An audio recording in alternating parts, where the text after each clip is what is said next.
Mimi Mwigulu Lameck Nchemba naapa kwamba nitakuwa mwaminifu kwa Jamhuri ya Muungano wa Tanzania na kuitumikia kwa moyo wangu wote, na kwamba nitaihifadhi, nitailinda na kuitetea Katiba ya Jamhuri ya Muungano wa Tanzania kwa mujibu wa sheria iliyowekwa. Ewe Mwenyezi Mungu nisaidie.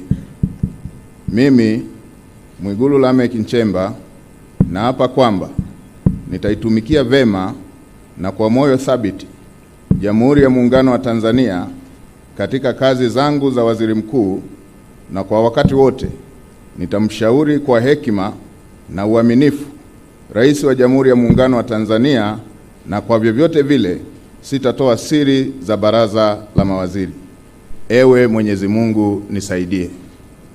Mimi Mwigulu Lameck Nchemba naapa kwamba katika kutekeleza madaraka niliyopewa kwa mujibu wa Katiba ya Jamhuri ya Muungano wa Tanzania, nitatetea na kudumisha umoja wa Jamhuri ya Muungano wa Tanzania kwa mujibu wa Katiba ya Jamhuri ya Muungano wa Tanzania. Ewe Mwenyezi Mungu nisaidie.